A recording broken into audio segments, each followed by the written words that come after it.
Hello. Okay. Thank you very much. Hello, everyone. My name is Mariana Ramos, and I am a scientist in AIT, Austrian Institute of Technology. I am here today to talk you a bit about me. So I was asked to make an introduction about my background and how I ended up as a quantum scientist. Then I will show you the state of the art on quantum communications today, and the all silicon approach. This is a common topic for many of our projects. So I will show you as well some use cases and projects that we have ongoing. So starting from the really beginning, I did my master thesis in Portugal in physics engineering, and I finished in 2018. Right after I started working in an electronics company as a developer engineer and a hardware tester. So I wanted to finish up my studies and start working, and I did it right away, and it was quite okay. So it's fun for 6 months, but then after these 6 months, it starts to be really repetitive. And I am a person that doesn't like to do the same thing every day. So I was looking for something new, something that stimulates me. So I am an ambitious person. I have determination. I also like challenges, and I have an intrinsic curiosity. So I started thinking, what could I do? And then what starts with a Q and keeps everything around us together? And the answer for this question could be the quantum science. So here I am showing you on the right side. This is Queenie, is the mascot of the World Year of Quantum. And the quantum mechanics is really the science behind all the chemical bonds and helps us explaining how atoms stick together and form all the world around us. So from the leaves on the tree to the screen we are looking at, so we have these LEDs, these semiconductors, and it's our everyday efficiency. So this could be also expressed as something that the creators of Star Trek were not aware of, which is quantum teleportation, and it looks like really a very exciting topic to work on. And this could be related with the security on quantum communications. After this, I also start reading a bit, and so Einstein was declared the person of the year from the Times magazine, and he said, "Science is a wonderful thing if one does not have to earn one's living at it," and this is true. So it's really good to do science, but it's also important to make living out of what we do every day. So this was the reason that I chose AIT. AIT is really a good place to be a scientist because you can have the freedom of a scientist, but still have a good money for values. I started working in AIT in 2022 as a scientist, and now I will tell you very briefly about my daily life in AIT. So this goes from an assembly of the systems, the QKD system. QKD stands for quantum key distribution, and we use it to secure communications. So we really start prototyping from the really beginning. I also do some coding. So to operate the systems, we always need some hardware to control the optical system. So I do FPGA programming, also software programming. Lately, I started doing some peak characterization. PIC is photonic integrated circuits. So we have these bulk systems that you can see in the video, and we can make it really, really small. And I do also this in AIT. I do a lot of project management. So to secure funding, we also need to secure projects and to fund our research. And another thing that you can do as a scientist is really traveling a lot. So there are many conferences around the world, many projects. So if you apply and submit more and more papers for these conferences, you have the opportunity also to know the world. And AIT is not only working, so we have a lot of networking, we have team building activities, and this is also fun. So all of this makes me like and enjoy the 80% of the time of my life that I spend at work.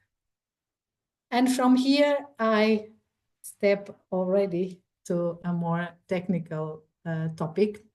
And I will, this is a really short summary about the state of the art of the quantum communications today. And we can mainly split these quantum communications in 4 categories, as I split it here. We have the practical QKD developments. So we already can see many national QKD networks across Europe, long-reach cross-border links where we have rack-scale QKD units, meaning that we have these QKD system and we can plug them in a rack.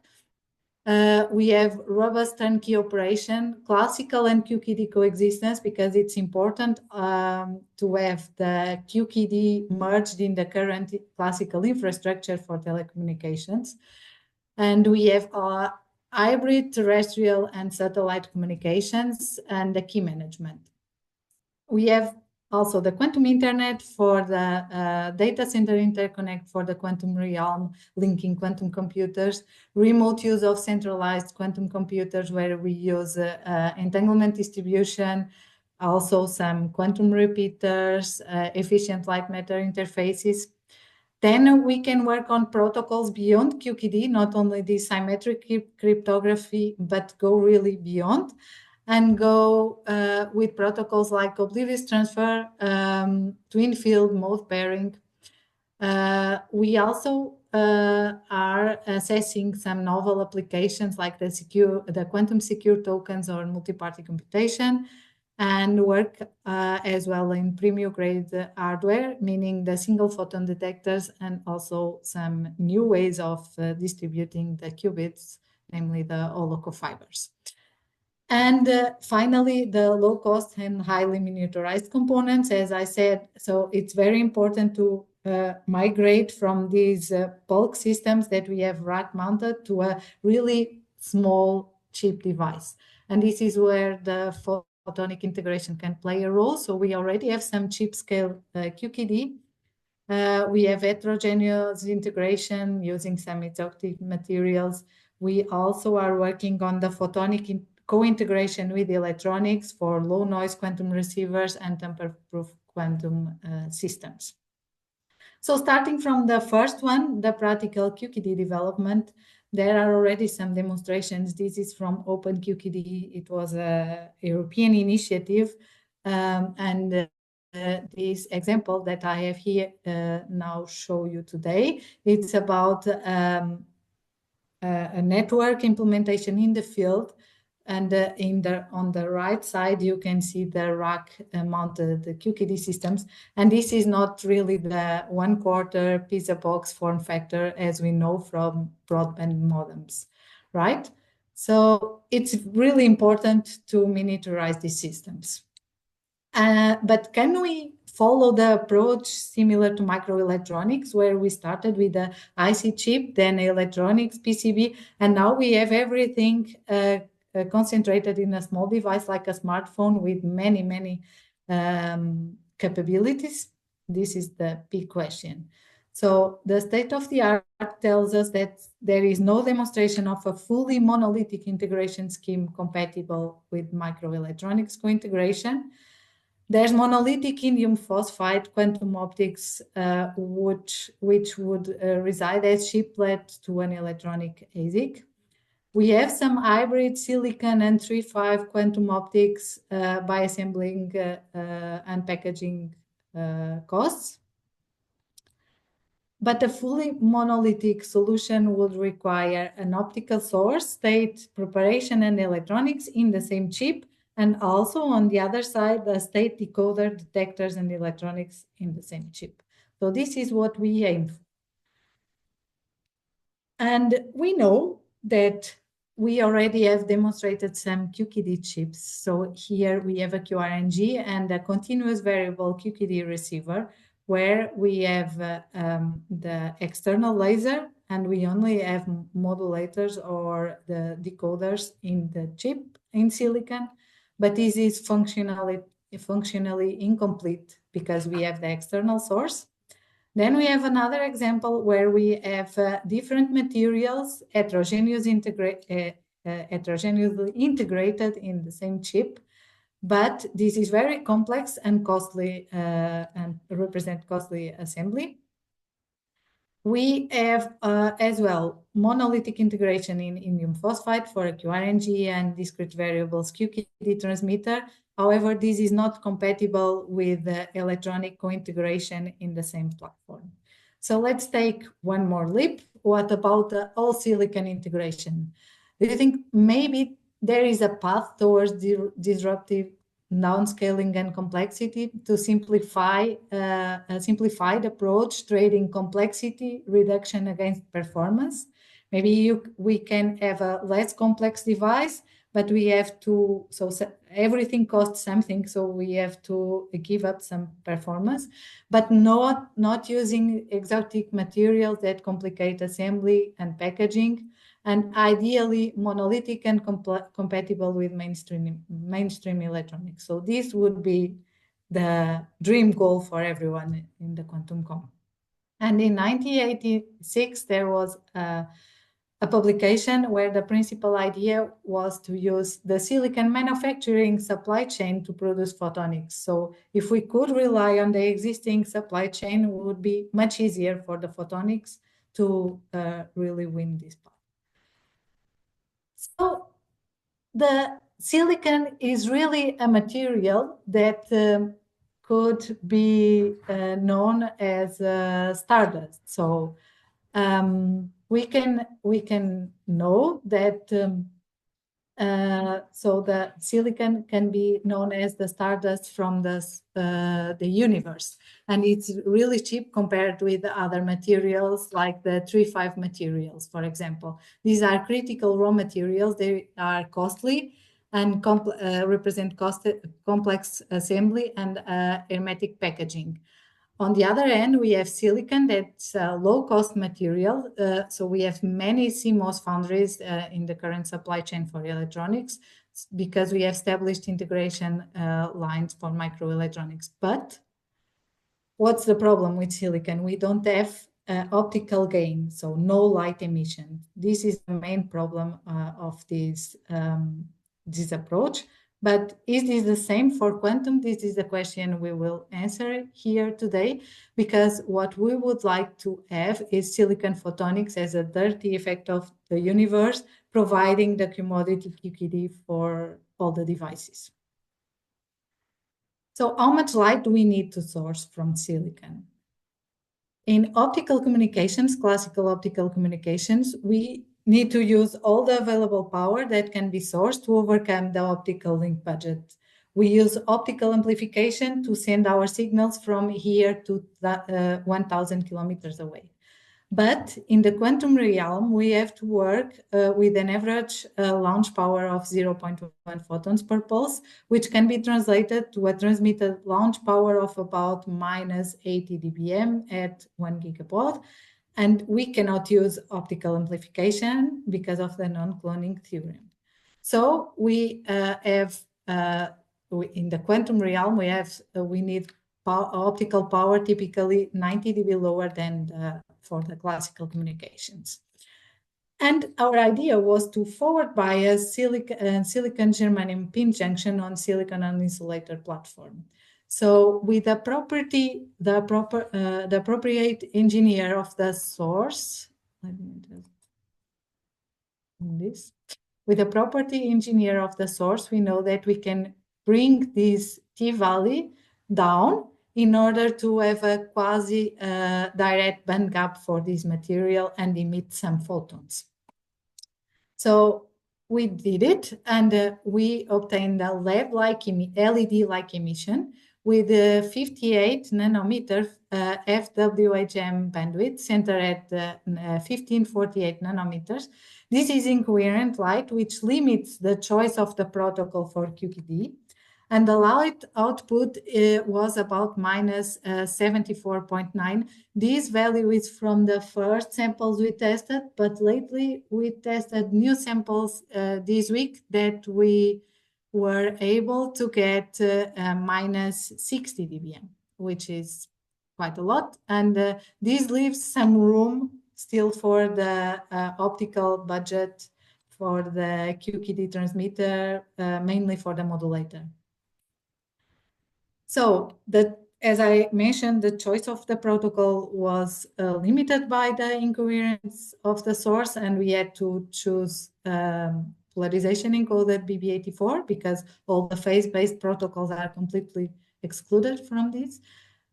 We have integrated the polarization encoder, and for this we use the BB84 protocol, which requires 4 basis states in 2 non-orthogonal polarization bases. And for this we use the dual polarization IQ modulator that can be used as a polarization modulator.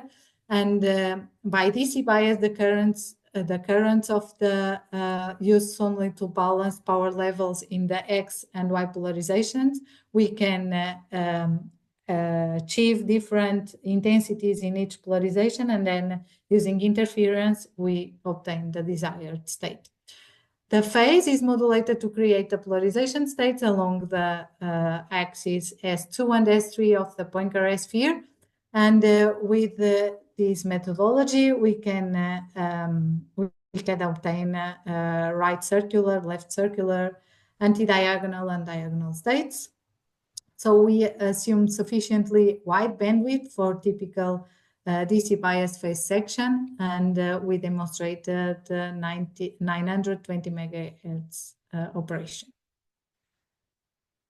So here I am showing you one of our last measurements. This was an experimental measurement we published now in the last OFC conference. We used a fully monolithic integrated QKD transmitter. We compared the performance between using an external source and a source from the chip.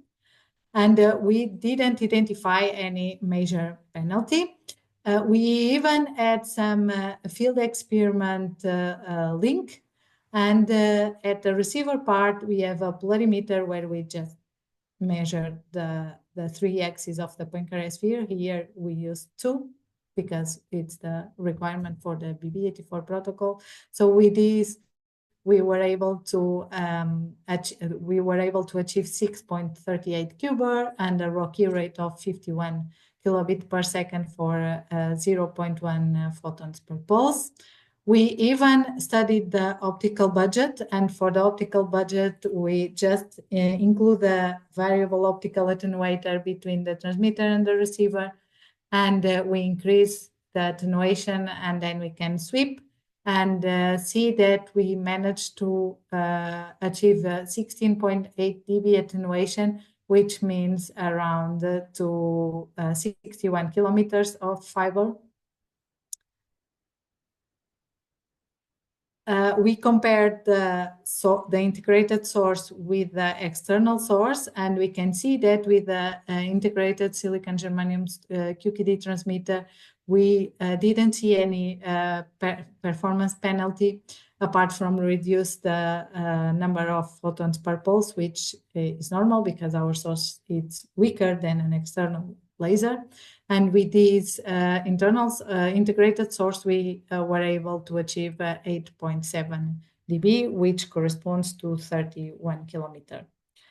This is a result we were expecting already, because if we are able to launch less photons per pulse, we will also manage to reach a shorter distance.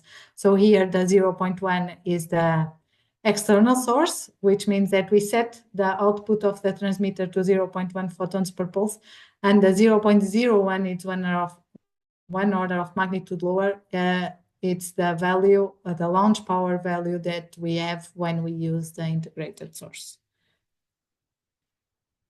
About the use cases, why are we doing this? Because we want to bring QKD to the really mobile devices. And we have a primary use case for intra-data center, which is usually short-reach communications.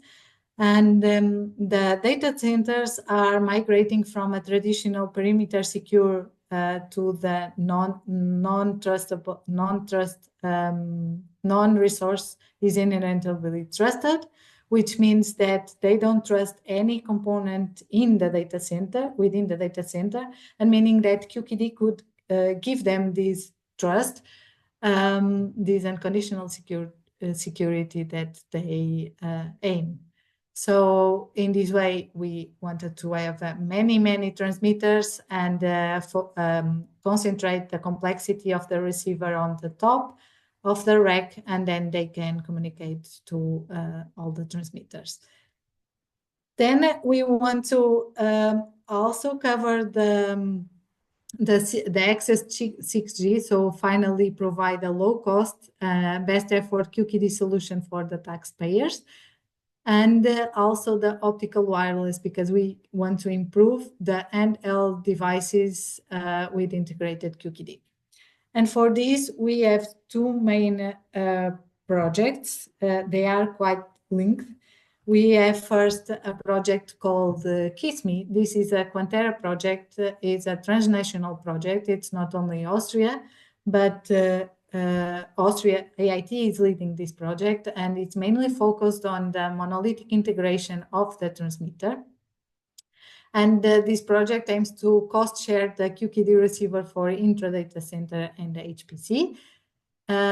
We have in this project a partner that provides the fabrication of the chip, and we also partner with NVIDIA, which gives us the use case.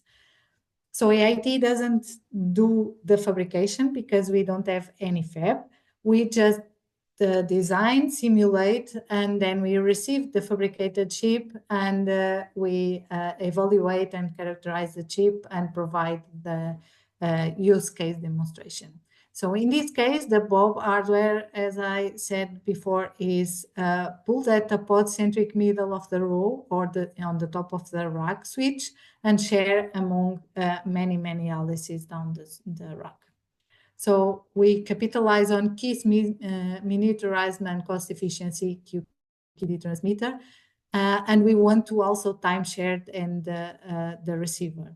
So this is point to multi-point arrangement, and in this way, this calls for polarization drift precompensation.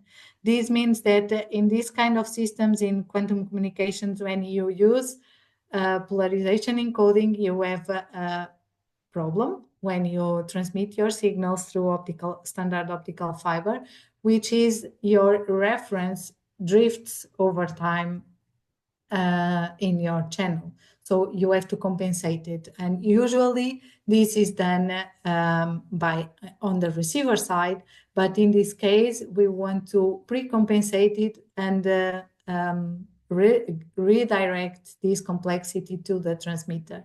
So we want to use a machine learning based algorithm that can predict the polarization drift on that channel, and it basically pre-distort the signals in advance. So in the beginning, you have these three states, for example, vertical, horizontal, anti-diagonal, and diagonal, and you just rotate all the four by the same angle. So the difference between them is the same, but you are pre-compensating the drift in the reference.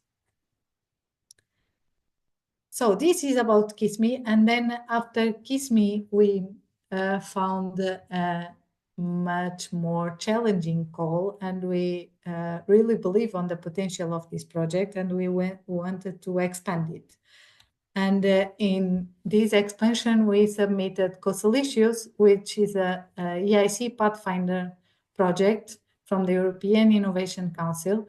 And this COSALICIOS states for quantum optical silicon as a commodity, extending the trust continuum till the edge of the ICT works.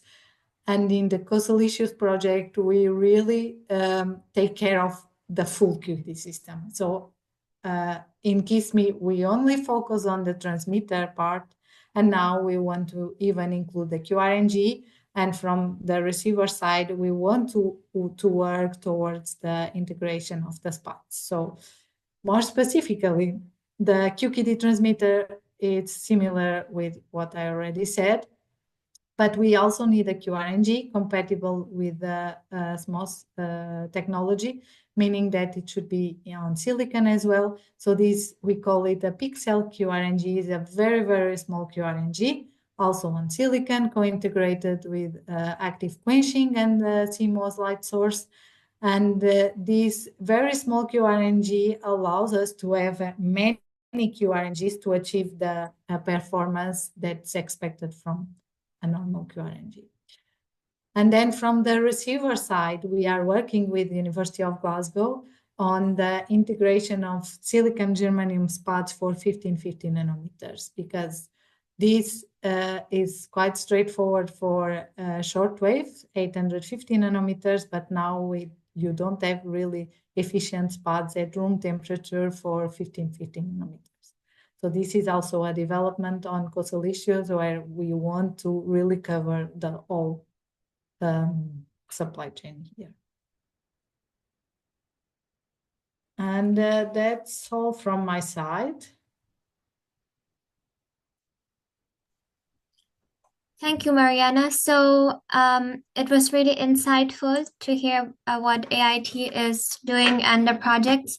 So to the participants, if you have any questions or anything to type, please put it in the chat box.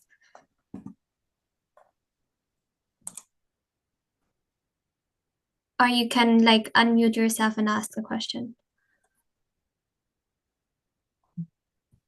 Okay, there's one question in the comment box. So is there any way to integrate AI with QKD? Yes, as I told you in this slide here, this is exactly what we are doing. So we can integrate AI to solve some problems on QKD. So we are not doing quantum AI, we are using AI as a feedback algorithm to align the QKD system. I don't know if I answer your question or if you wanted something more specific, then make a more specific question. Okay.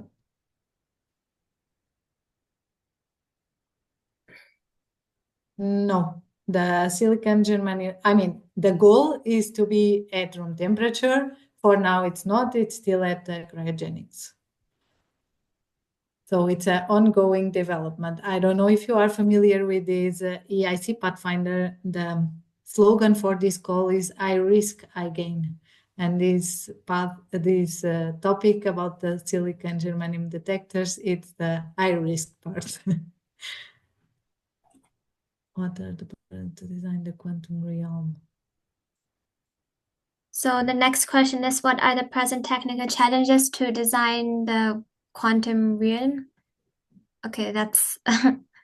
What do you mean exactly with the quantum realm? Yeah, can you please specify your question?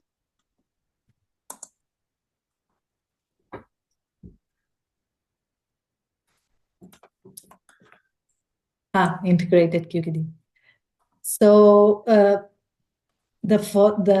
to have a monolithic integration is really a challenge because, as I said, you cannot have light sources on silicon, and it's good to have a monolithic chip on indium phosphide, but then you need to co-integrate the electronics with a different platform because these photonic integrated circuits, they always need some electronic signals to be operated. So you need an electrical signal to modulate the modulators, to pulse, to carve the lasers, to process the data. And ideally, this should be done all in the same chip. And if you start having different materials, the co-integration of these different materials, this heterogeneous integration, it's more complex than if it's monolithic. and also represents a higher cost than if it's monolithic. But you already have some demonstrations of operation for QKD parts of the system, not the full system, but parts of it. But I would say the biggest challenge is really the detectors for the telecom wavelength, because all of them need to be somehow cooled, and this cooling, it's not small, so it's every time very, very bulky.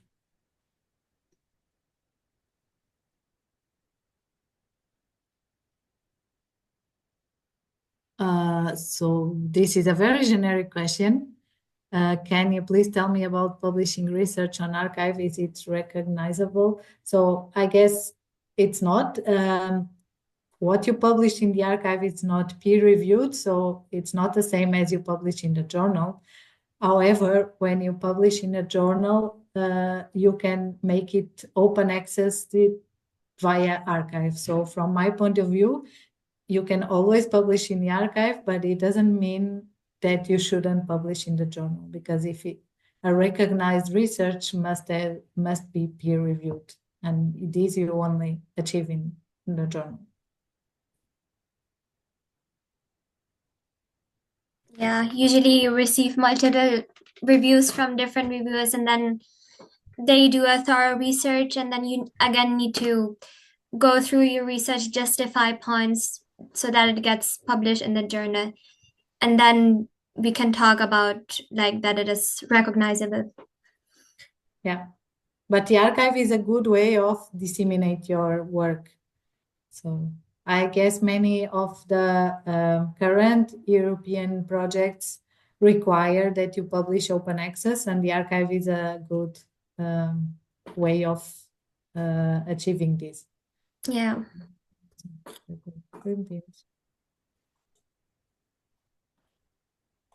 As I said, the archive doesn't peer review, so usually they accept your paper without any objection.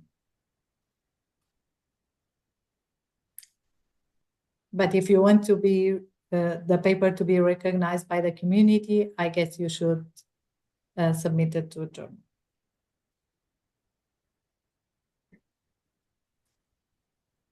Okay.